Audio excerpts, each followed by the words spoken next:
versículo 16, João 5,16, que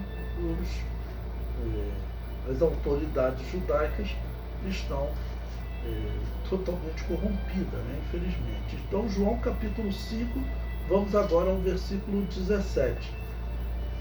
O tema era o sábado, a questão de Jesus ter curado no sábado. Então, no versículo 17 diz: E Jesus respondeu-lhe: Meu pai trabalha até agora e eu trabalho também.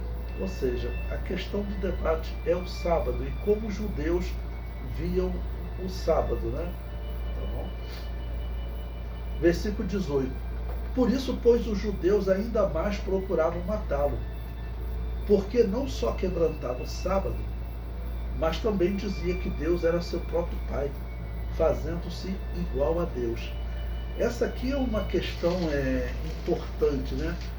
Na história, irmãos, até hoje, Israel, eles não esperam um Messias que seja Deus. Eles esperam um Messias que seja homem. Eles não reconhecem Jesus como Messias, então até hoje eles estão esperando o Messias, tá ok? Mas eles esperam o Messias como um homem que vai nascer, vai morrer, e depois os filhos dele vão continuar reinando depois dele. Mas eles não veem o Messias como um filho de Deus, não como um milagre que Deus traga a ele à vida. Mas esses milagres estavam sinalizados no Antigo Testamento, né?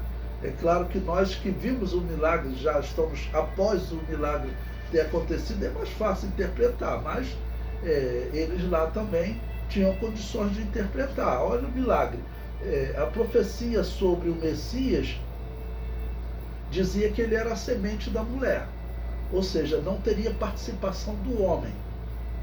Isso tem que ocorrer através de um milagre, porque todo mundo antigo falava, e a ciência comprova, a origem da vida está no homem, está no esperma. Tanto que vocês sabem que esperma, ele é chamado também de sêmen, porque significa semente, ou seja, a semente da vida está no homem, que fecunda o óvulo da mulher. E Deus diz o seguinte, que esse será a semente da mulher, ou seja, a semente do homem não vai estar participando. Não é isso que Jesus está dizendo? Desculpe, que Deus está dizendo? Quando ele promete que viria a semente da mulher que pisaria a cabeça da serpente. Então, vou explicar de novo para vocês. Semente é o que? É a vida.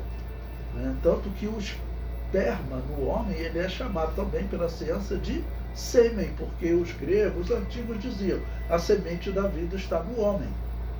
Tá bom? Então isso é importante para poder entender quando Deus diz que o Salvador será a semente da mulher. Ou seja, teria que ter um milagre, não ter participação de homem.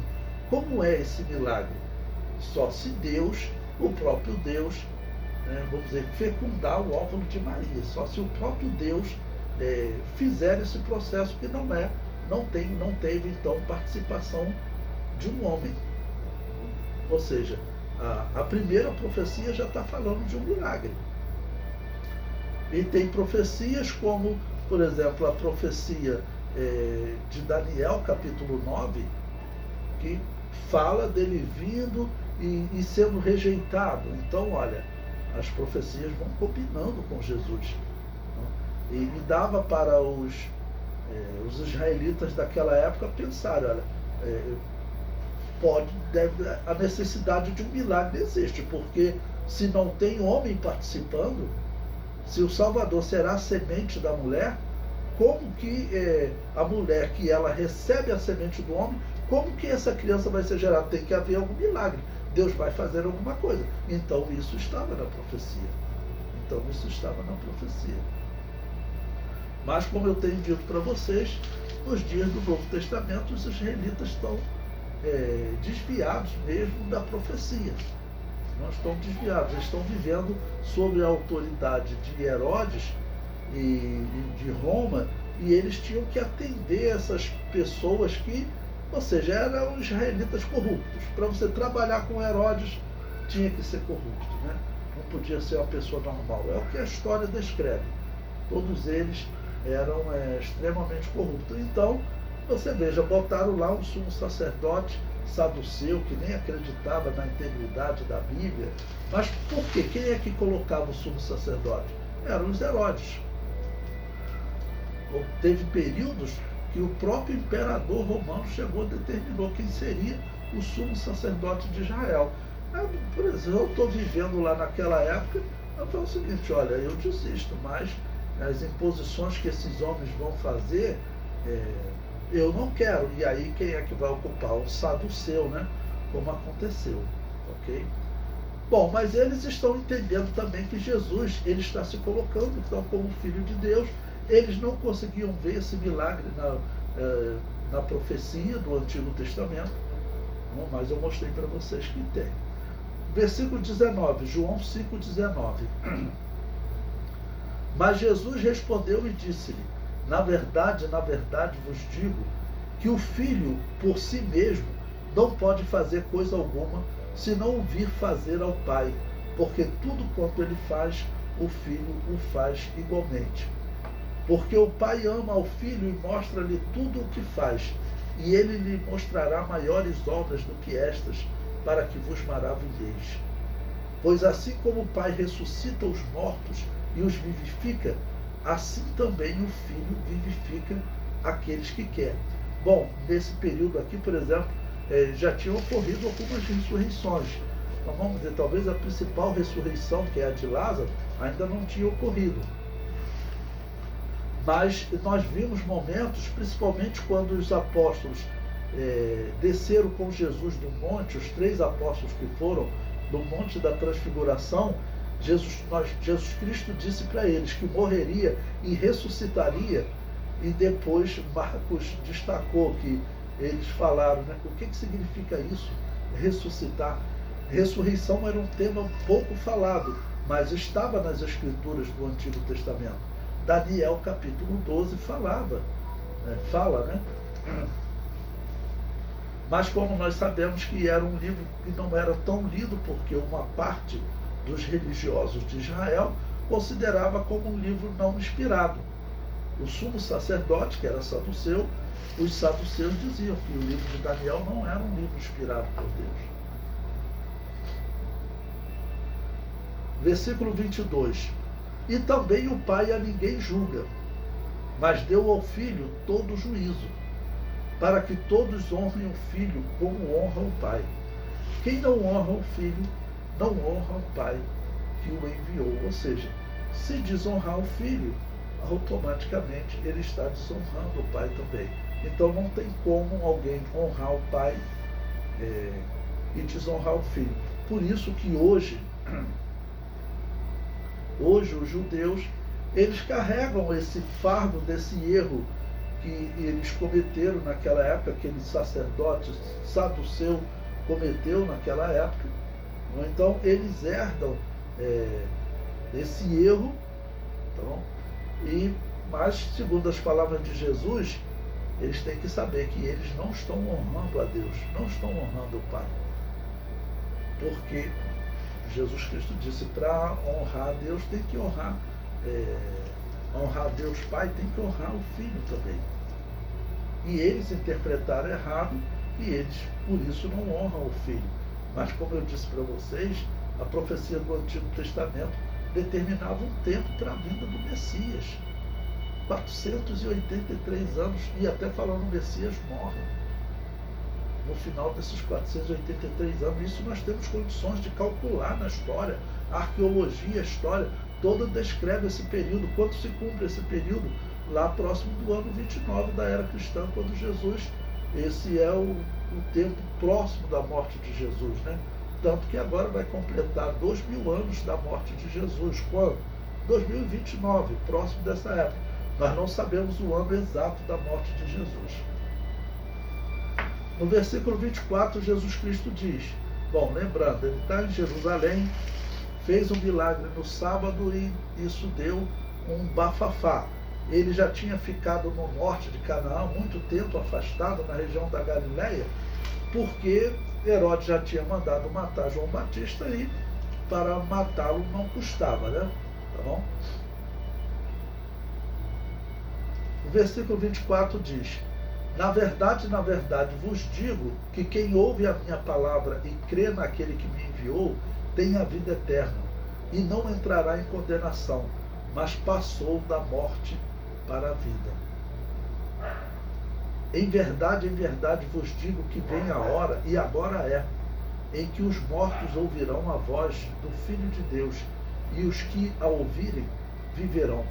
Bom, nós teremos principalmente a ressurreição de Lázaro, mas esse momento aqui que Jesus está falando de mortos ouvirem a voz do Filho de Deus, uma ressurreição que vai acontecer, nós vamos estudar mais à frente, quando Jesus Cristo ele morre, né, que entrega o seu espírito na cruz. Mateus vai relatar que ocorre uma ressurreição de muitos santos do passado, é a expressão que ele utiliza. Eu vou explicar para vocês essa ressurreição mais à frente quando nós estudarmos. Mas é muito provavelmente o momento que se aplica esse que Jesus falou, então, é que os mortos ouvirão a voz do Filho de Deus e viverão. Esses que ressuscitam no momento que Jesus Cristo morre, tá bom? E é claro, vai haver também a ressurreição no arrebatamento da igreja, que todos os que morreram em Cristo ouvirão a voz do Senhor e viverão.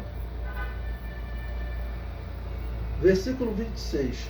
Porque como o Pai tem a vida em si mesmo, assim também deu ao Filho ter a vida em si mesmo. Irmãos, esse texto aqui é de uma profundidade muito grande. Para vocês terem ideia, esse texto ele é utilizado, ele é estudado para explicar a existência eterna de Deus. Qual o versículo bíblico que nós vamos falar? Você pode dizer, né? A Bíblia o chama de eterno, muito bem.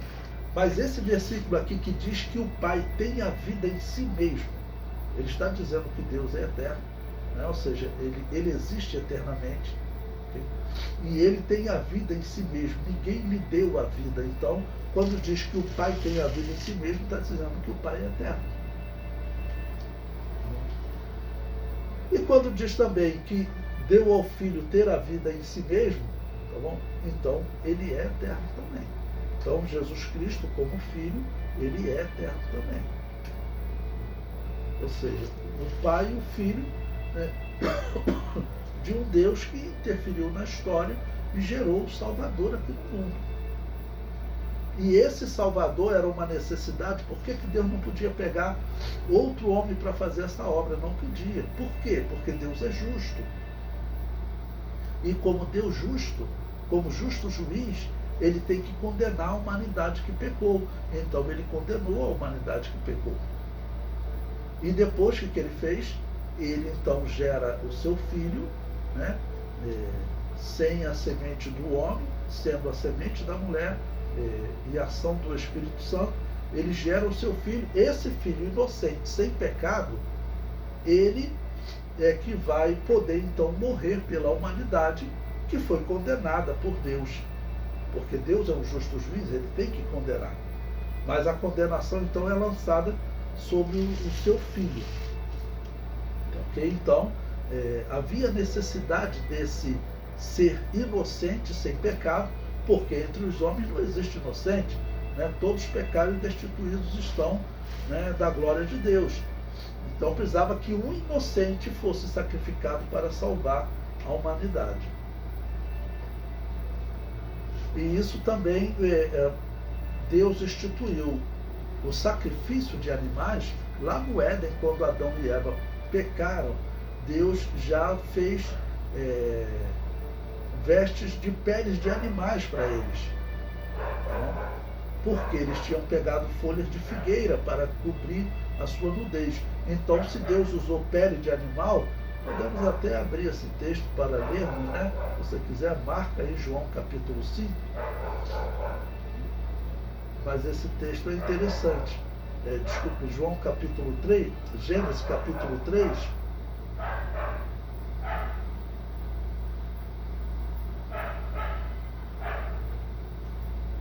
Versículo 7. Então foram abertos os olhos de ambos e conheceram que estavam nus e cozeram folhas de figueira. Então eles procuraram a figueira é uma árvore que tem um símbolo especial, e a partir disso eles fazem as suas vestes com folha de figueira. Tá bom? Então, a partir do versículo 8, Deus começa a procurar Adão, onde estás, no versículo 9, ele diz que se escondeu. E o que Deus vai fazer? Deus vai fazer roupas de pele. Está no versículo 21. E fez Yahvé Elohim, quando você vê aí Senhor Deus, que está escrito, é Yahvé Elohim no hebraico. E fez Yahvé Elohim a Adão e a sua mulher túnicas de pele. Aqui está no plural, mas no hebraico tudo indica que foi um animal, está no singular. Né? Deus imolou um animal para simbolizar Jesus cobrindo a nudez da humanidade. Então o próprio Deus, ele institui o sacrifício de animais, era para ensinar a humanidade, para salvar a humanidade, para ensinar ela que era necessária uma substituição.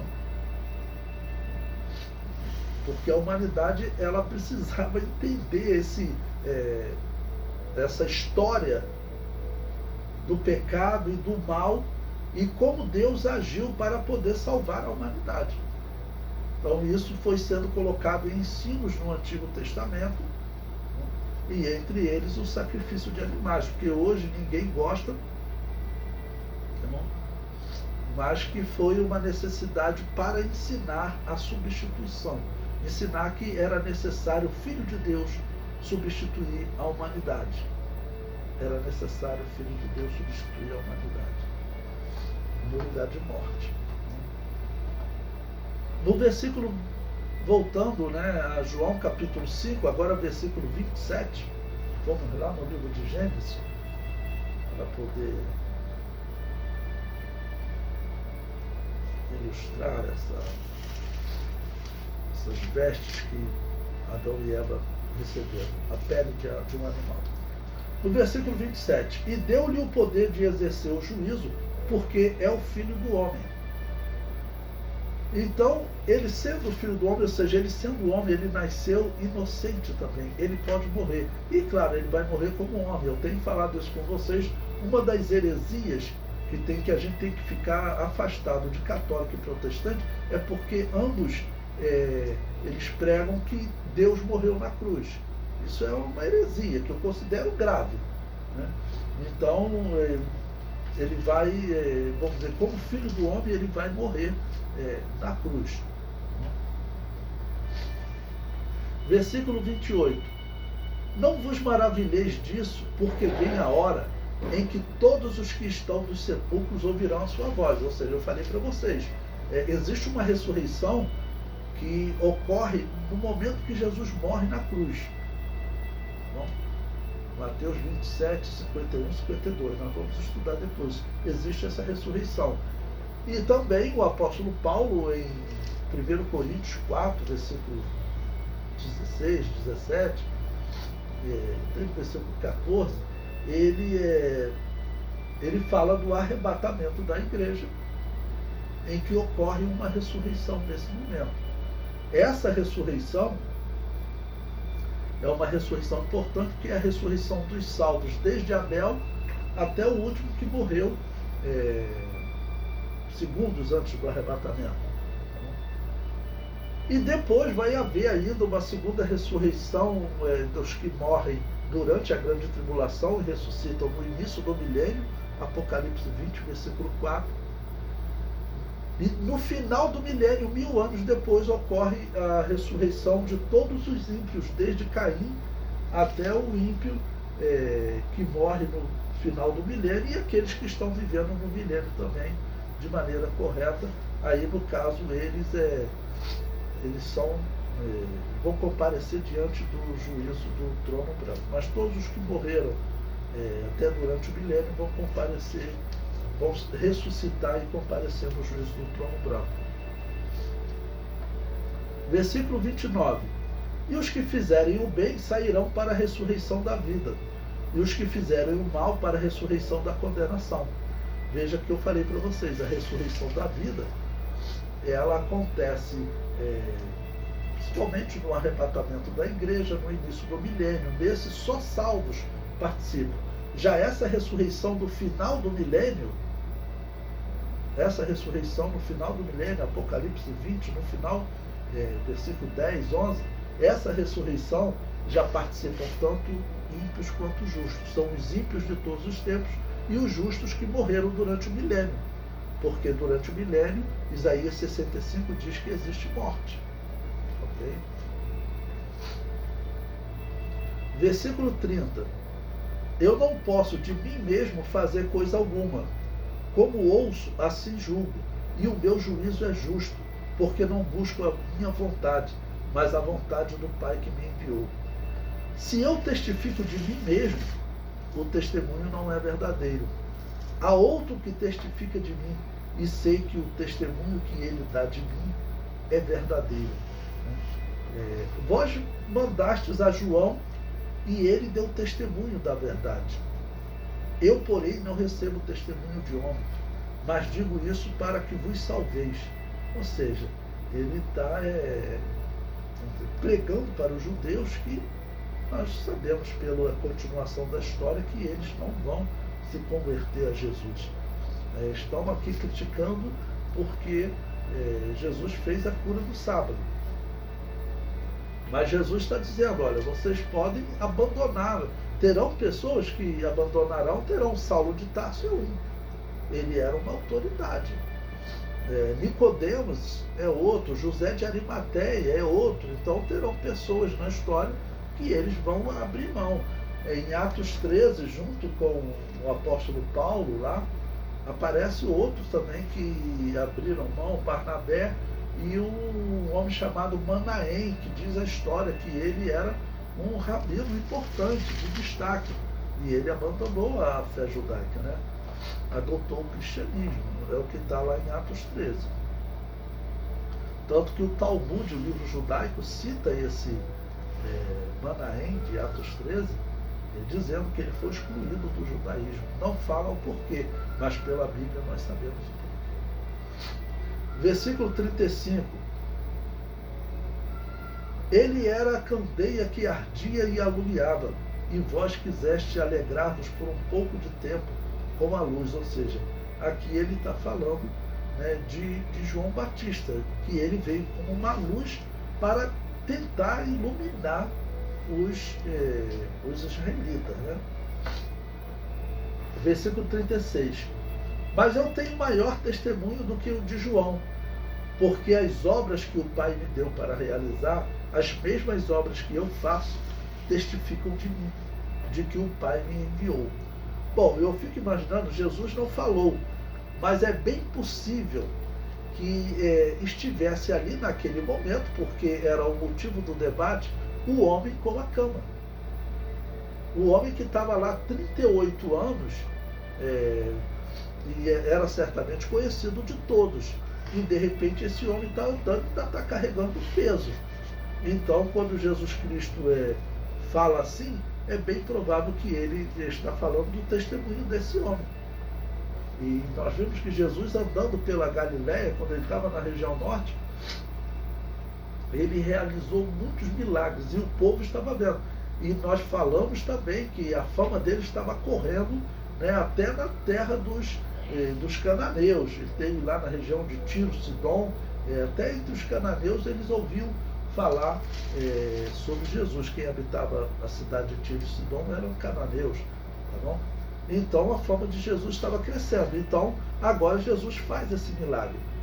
Pega uma pessoa que seria uma testemunha forte, porque ele estando ali há 38 anos, ele era conhecido. Até a história dele, sempre vai alguém na frente dele, certamente essa história era muito conhecida.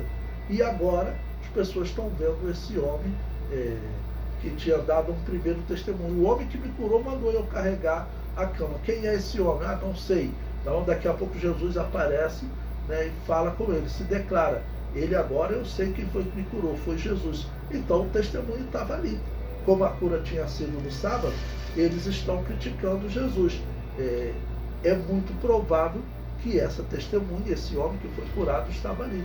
Então Jesus está dizendo, as obras que o Pai me deu para realizar, entre elas a cura desse homem. Era algo muito notório, não tinha como eles negarem, era uma pessoa muito conhecida. Então, é um milagre maravilhoso, é um grande sinal. Mas isso só nos faz pensar o quanto os israelitas estavam, infelizmente, desviados. Existem muitas igrejas hoje que a gente observa que não tem nada de Jesus. As igrejas que têm até umas práticas espíritas, de descarrego, coisa completamente fora do cristianismo, né? Então, os erros apareceram na história de Israel, aparecem na história da igreja. Na história de Israel, teve uns poucos lá que eles mantiveram a sã doutrina, não caíram naqueles erros. Esses eram seguidores de Jesus.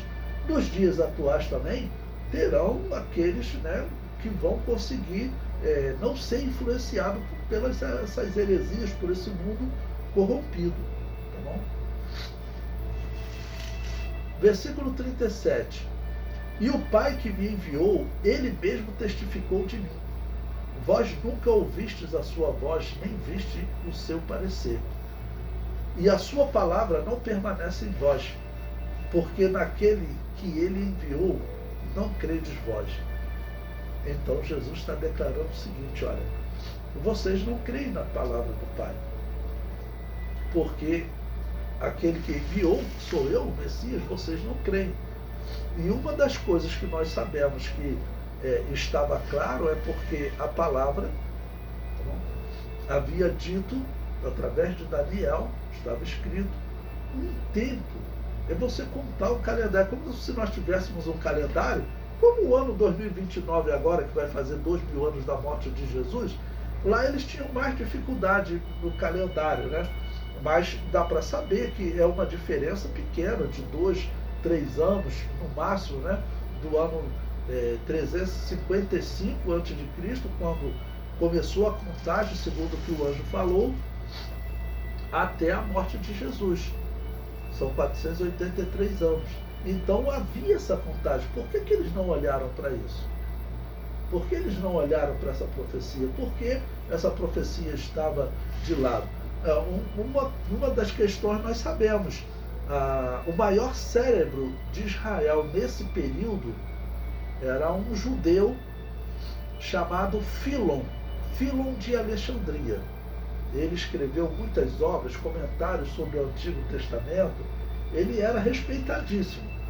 Se vocês quiserem anotar o nome Filon de Alexandria para estudar sobre ele, existem obras dele agora traduzidas para o português. Senão na internet você consegue também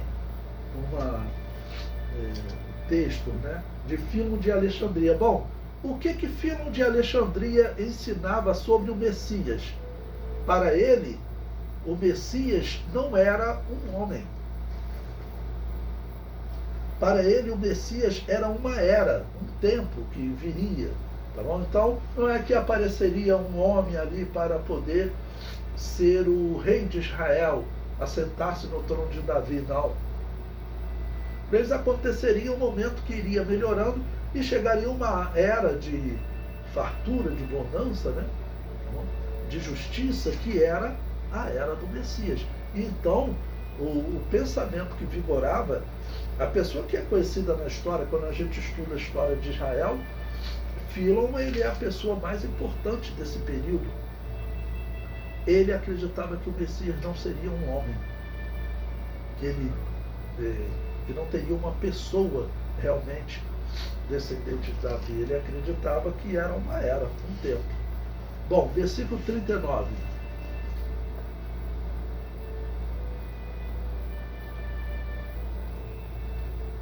Versículo 39. Examinai as Escrituras, porque vós cuidais ter nelas a vida eterna, e são elas que testificam de mim. Eu citei para vocês o testemunho de Daniel. Daniel deu um testemunho que o Messias viria nesse tempo e que ele morreria. E não foi só ele, por exemplo, Ageu, ele falando da glória dessa segunda casa, né? Ele profetiza Yahvé dizendo, Deus dizendo, Yahvé é o nome de Deus no Antigo Testamento, né? Dizendo, né? Eu virei e pisarei nessa casa, né? A glória dessa segunda casa, ela será maior do que a glória dos dias de Salomão. Por quê? Ele diz, ou seja, o próprio Deus está dizendo, eu virei e pisarei nessa casa. E vamos considerar essa profecia de Ageu, ela tem que ter se cumprido em Jesus. Porque nos dias de Jesus, o templo que Ageu falou, aquele templo ainda existia. Agora não existe mais. Essa profecia não tem como se cumprir mais. Então, Jesus falou para os judeus daquele dia, examinai as Escrituras, porque vós cuidaste ter nelas a vida eterna. Olha, são elas que de mim testificam. E podemos aplicar aos judeus hoje. Porque o judeu que olha para a história, eu sempre digo, olha, Isaías profetizou há 2700 anos e Deus revelou a ele a promessa da chegada do Messias. Será que o plano de Deus era que demorasse 2700 anos? Porque até hoje o Messias não chegou para os judeus. Será que a profecia de Isaías realmente falava de 2700 anos? Ou será que realmente Isaías e Daniel e outros profetizaram a vinda do Messias? No caso de Isaías, 700 anos depois. No caso de Daniel, 550 anos depois, eles anunciaram a vinda do Messias. E teve outros que anunciaram o sofrimento do Messias e a rejeição do Messias. Vocês querem ver? Abra sua Bíblia aí no livro de Oséias. Abra sua Bíblia no livro de Oséias.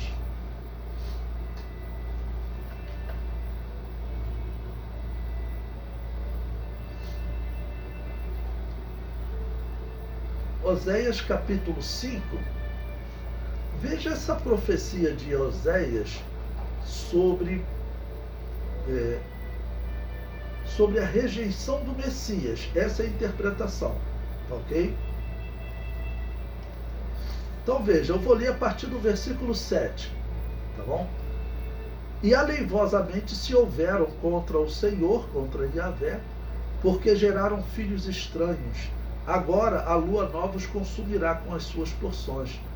Tocai a buzina em Gibeá, a trombeta em Ramá. Gritai altamente em Bet-Avém após ti, ó Benjamim. Efraim será para a assolação do dia do castigo. Entre as tribos de Israel manifestei o certo está. Os príncipes de Judá são como os que transpassaram os limites. Derramarei, pois, o meu furor sobre eles como água. Você vai ver que a profecia está falando dos homens do Novo Testamento que vão matar o Messias. Observe, versículo 11. Efraim está oprimido e quebrantado no juízo, porque quis andar após a vaidade. Portanto, para Efraim serei, Deus está dizendo para ele, serei como a traça, e para a casa de Judá como a podridão.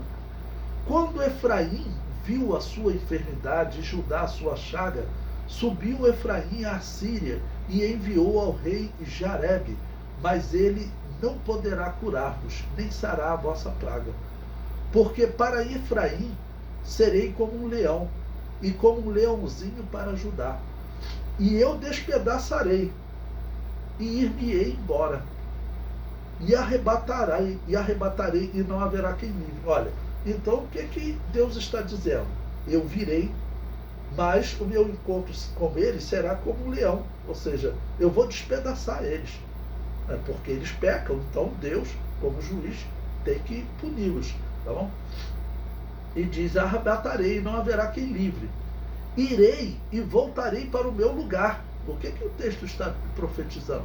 Que o Messias viria, seria rejeitado, mas acabaria por punir, e o Messias é Deus. Deus está dizendo, eu virei e serei rejeitado. Porque lendo, por isso eu li desde o versículo 7, que está falando de Deus. Deus está dizendo, eu virei e serei rejeitado. Então o judeu que olha para essa profecia, ele tem que pensar nisso. Essa profecia está dizendo que Deus viria a este mundo. Está dizendo que ele seria rejeitado. Assim como aconteceu na profecia de Daniel, capítulo 9, que eu falei para vocês, claramente lá é dito que o Messias morre na semana 69, depois de 483 anos. Então, é dito que o Messias morre. Então, a questão está clara, né?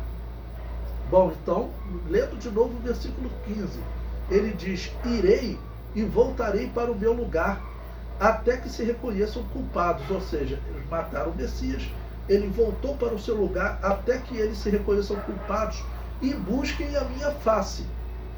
Estando eles angustiados de madrugada, me buscarão. O que Jesus está profetizando? Está profetizando o tempo que nós chamamos de grande tribulação, que ocorre após o arrebatamento da igreja.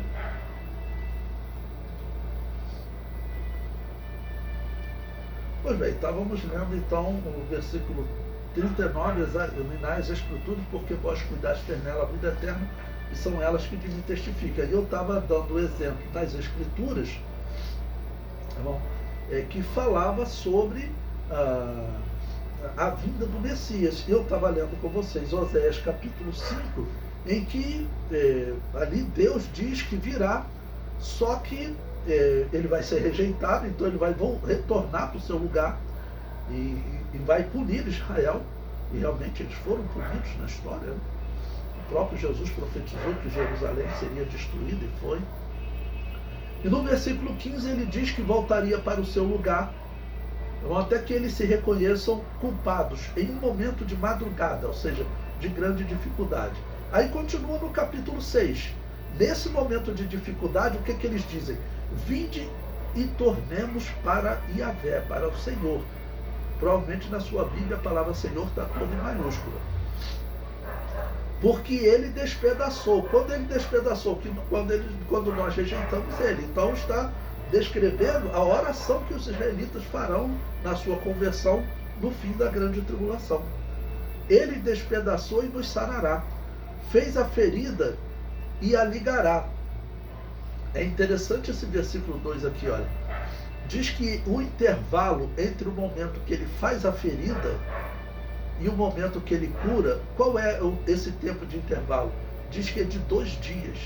Olha, depois de 2 dias nos dará a vida. E agora em 2029 vai completar 2 dias, ou seja, vai completar 2000 anos que eles rejeitaram Jesus e que Jesus, vamos dizer, os feriu porque anunciou a destruição de Jerusalém. Então vai completar 2 dias. É interessante essa profecia de Oséias, né? Nós não tem como ter certeza de que esses 2 dias representam um tempo de 1000 anos, mas isso é comum na Bíblia, porque um dia para Deus é como 1000 anos para nós. Então 2 dias pode ser uma referência a esses 2000 anos. E, como eu disse, agora em 2029 vai completar 2000 anos da morte de Jesus. Vai completar 2000 anos que Jesus feriu os israelitas, né? Tomara que seja o tempo, né, de Deus curar Israel, né? Que a humanidade se livre dessa maldade, essa violência que domina todas as esferas, né? Desde o mais alto escalão político, tudo, até as pessoas mais simples, toda a humanidade está vivendo um sofrimento, né, muito grande. Bom, só para concluir essa leitura de Oséias, que você deve estar perguntando assim, mas será que ele fala da volta então do Messias, né? Veja o que diz o versículo 3, Oséias 6,3 agora.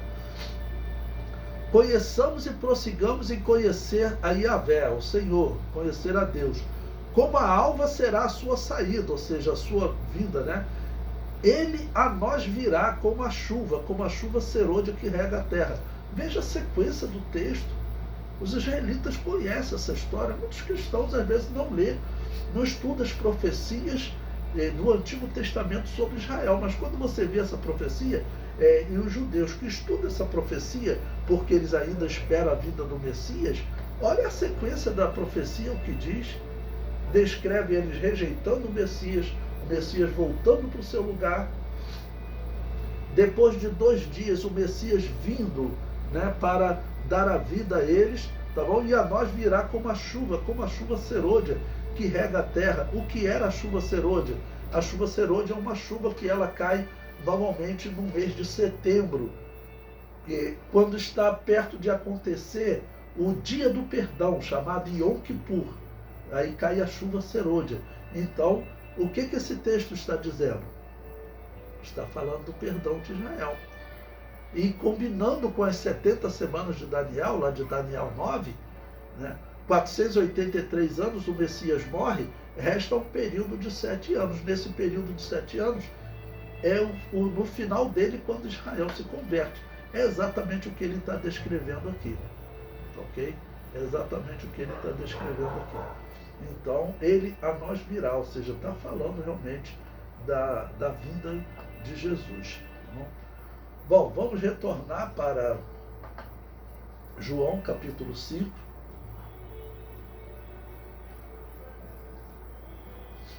Vamos agora, então, esse versículo 39 é importante enfatizar, né? A profecia fala bem claro sobre a vinda do Messias, né?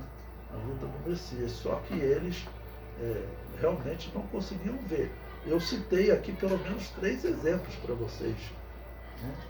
Eu citei também sobre a vinda do Messias ter um milagre, porque a promessa dizia que ele era semente da mulher, não teria participação de homem.